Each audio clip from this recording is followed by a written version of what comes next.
Hello tout le monde, aujourd'hui on se retrouve pour une nouvelle vidéo sur le C-Curve.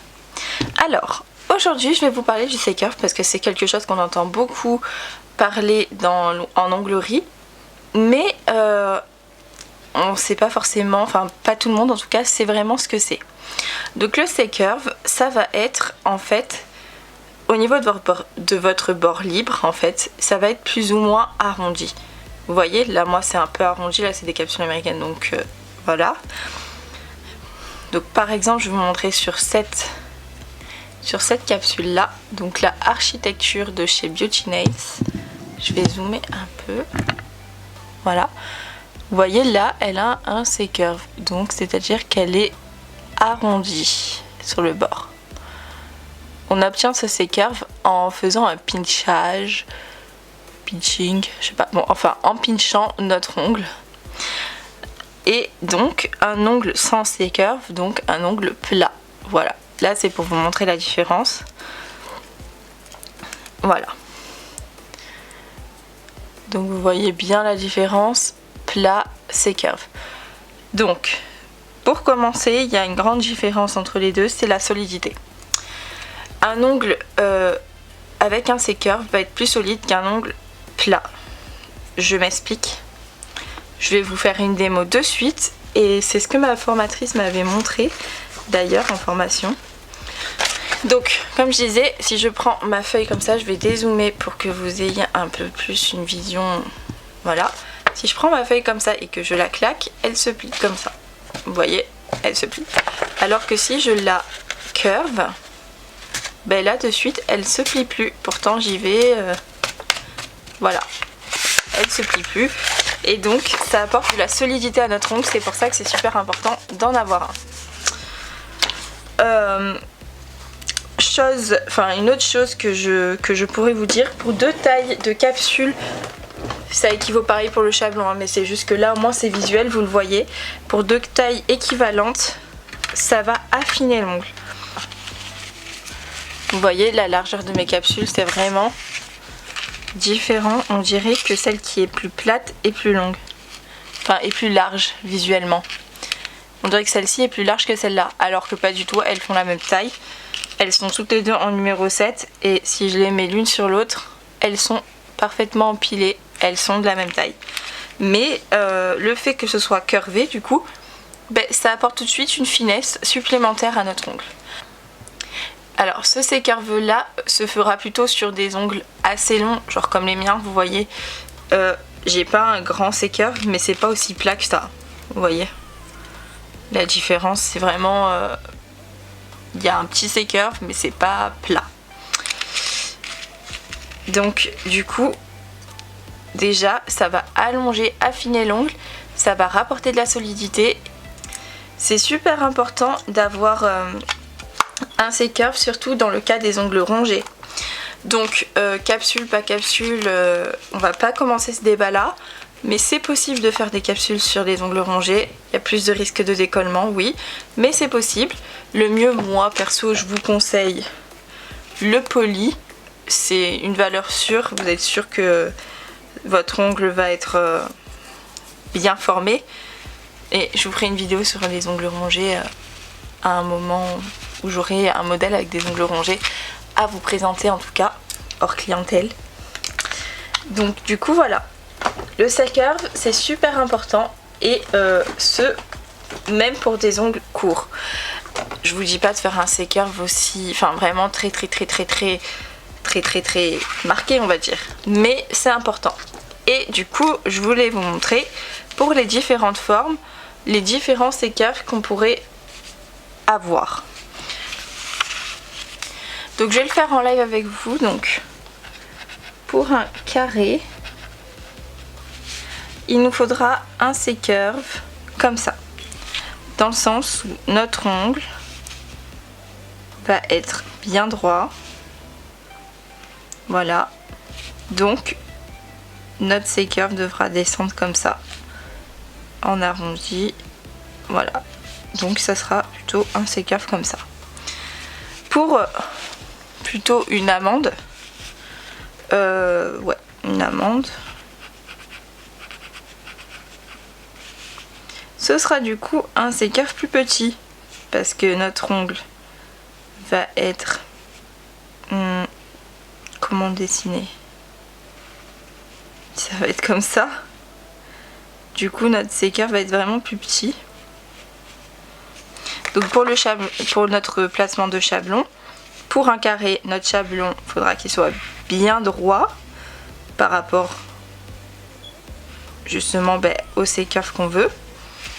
Et pour une amande, il faudra que notre chablon soit pinché pour effiler la forme. Vous voyez ce que je veux dire? Donc pour une amande, un chablon pinché. Et pour un carré, un chablon pardon, bien droit.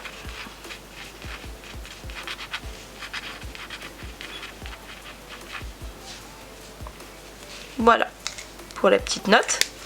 Je vais vous montrer sur un chablon que je n'utilise pas du tout.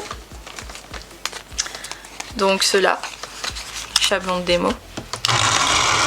Et ma petite main d'entraînement. Elle a encore l'ongle sur la vidéo du vernis que je n'ai pas enlevé. Du coup je vais le garder quand même. Donc je vais vous montrer pour l'amande avec ce chablon là. Donc pour l'amande, je vais venir prendre mon chablon. Je vais l'ouvrir. Je vais l'accrocher. Et je vais venir le placer. Voilà, donc hop, on place notre petit papier. Et donc, important que notre chablon, au niveau des points de rupture, que je vais pas le découper sur les mains d'entraînement, c'est trop galère, mais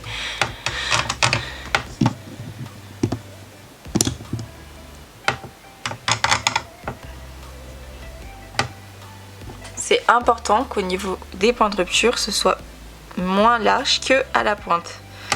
Ce qui donne un mini sécurf. C'est ce que je vous disais tout à l'heure. Hop. Un tout mini sécurf. C'est ce qui est représenté sur mon petit dessin là. En mode... voilà. C'est ça. C'est une mini sécurf que j'ai voulu montrer. Donc voilà. Il faut vraiment un mini sécurf. Et si jamais... Punaise, je décolle mon chablon en plus. Et si jamais vous voulez une amande plus fine, plus courte, ben on vient pincher un peu plus. Par exemple, à peu près 2 barres au-dessus de notre longueur. Par exemple, si je vais au 3e trait, ben je vais pincher 2 barres au-dessus pour que ce soit bien fin. Bon, évidemment, là, je ne l'ai pas découpé, mais vous savez qu'il faut qu'on découpe les côtés. C'est une galère sur les mains d'entraînement parce que c'est pas... ça n'a pas la même tenue.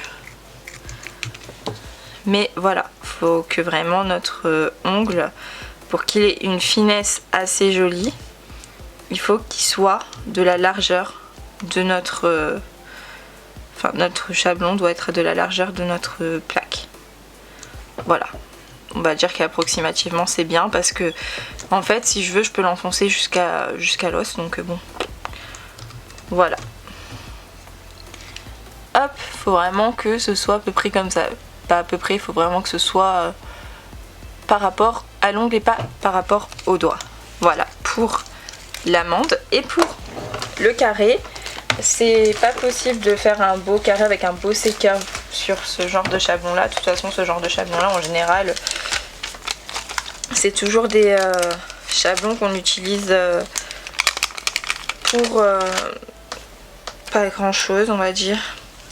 Pour faire des ongles plutôt plats, c'est pas très beau. Hop, c'est comme ça qu'on apprend aux esthéticiennes, hein. C'est avec ça. Donc pour faire un carré, moi je prends un minimum d'ailettes quand même. Voilà, là il est large. Je vais venir placer mon chablon dessous. Hop. Je viens quand même resserrer un tout petit peu. Et le but c'est que mon chablon soit aussi large ici que à mes points de rupture. Donc là je vais venir le couper. Voilà. et je viens couper l'autre côté. Voilà. Et là, je resserre. Juste histoire.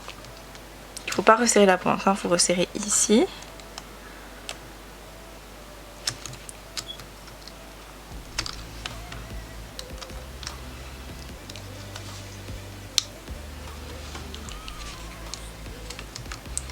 Voilà, bon, il arrête pas de se décoller, c'est très agaçant, mais c'est pas grave. Voilà, pour que ça fasse vraiment un tube en fait. Ça fait vraiment un tube. C'est aussi large là que là. Et c'est vraiment ce qu'il faut pour faire un beau carré en fait. Donc comme je vous montrais sur le dessin, voilà, vous voyez, ça fait un cercle. Donc, hop, c'est comme je vous montrais sur le dessin là. Mais bon, voilà, vous avez compris le principe, on ne pinche pas sur les carrés, à part si notre extension c'est étalé, on vient pincher avec une petite pince, mais sinon, pas besoin de forcément pincher. Pour celles qui ont des longs ongles, qui veulent vraiment faire un pinchage de ouf, il existe aussi les pinces à pincher, que j'ai juste là. Et donc en fait c'est quand on a notre extension, au bout de 10 secondes, 30 secondes, ça dépend les gels. Moi j'en ai même un qui va jusqu'à 1 minute de catalysation pour être à peu près dur, mais pas trop dur non plus. Ben, on va venir placer ça sur notre extension, comme ça, pour, vous allez voir en fait l'ongle qui va venir se curver. Alors, petit piège avec ça, pardon je vous montrerai pas, mais on vient le placer au niveau des bords. Hop. Et il faut pas trop serrer, il faut pas trop appuyer, c'est hyper important de ne pas trop appuyer parce qu'il y a un risque de faire des ongles incarnés et c'est vraiment pas le but, vraiment pas. Moi je vous conseille juste de suivre une formation sur ça parce que vraiment si on appuie trop et qu'on curve trop, par exemple, vous voyez là, mon ongle, lui par exemple, je vais venir le placer comme ça sur mon extension, sans construction. Et je vais venir un peu serrer. Vous allez voir l'ongle qui va ici prendre un curve. Mais votre ongle naturel va le prendre aussi le curve. Et c'est le piège, il faut faire attention, pas trop pincher. Après, quand c'est fait raisonnablement, il n'y a pas de problème normalement. Voilà. Sur ce, bon, j'espère que cette vidéo sur le C-curve vous aura plu. Je vous fais de gros bisous et je vous dis à la prochaine pour une nouvelle vidéo. Bisous!